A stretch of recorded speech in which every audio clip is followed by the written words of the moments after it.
Last Monday, a few hours after Trump's presser with Putin and the ensuing outrage supernova among political junkies, RCP elections analyst Sean Trent wondered how bad the fallout might be. "I made my prediction.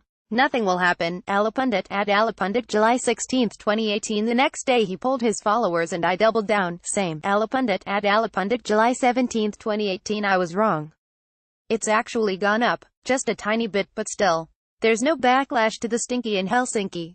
NBC confirms it. Trump's overall job approval rating in the poll stands at 45% among registered voters, up 1 point from June, while 52% of voters disapprove of his job.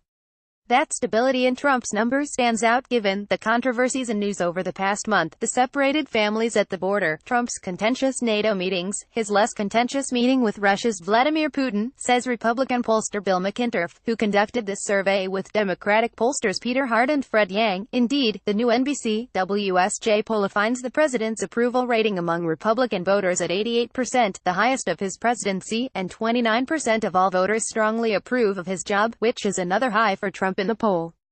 Child separation, dumping on NATO, and then equivocating between Putin and his own intelligence bureaus. If ever a president deserved a vote of confidence from his party, it's him.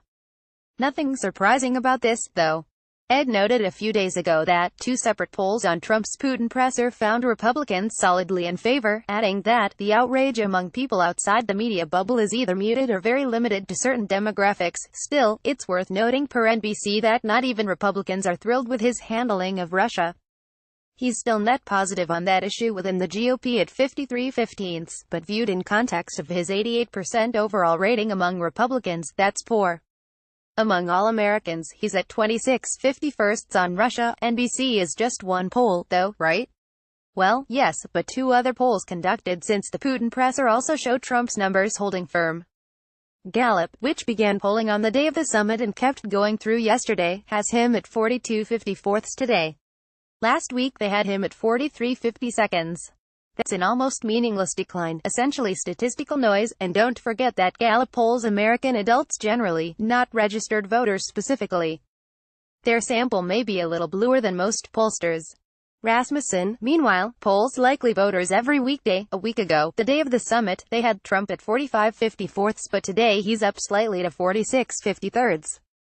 He did dip slightly on Friday to 44/55, but again, these fluctuations are negligible and probably meaningless.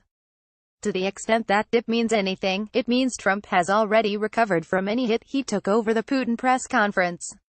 All in all, in the RCP poll of polls, he's gained half a point since last Monday, from 43.0 to 43.5. It's been said many times, most famously by Trump himself, that there's practically nothing he could do to lose supporters, including shooting someone on Fifth Avenue. That's not entirely true. He was at 37% approval for stretches of last year, a potentially disastrous level for the midterms. But he's reliably at 43 to 44% now, no doubt thanks mainly to a booming economy. Opinions of the guy simply do not change, for good and for ill, from the White House's perspective. He hasn't been below 51% disapproval since April of last year and hasn't been below 50% since March 16, 2017.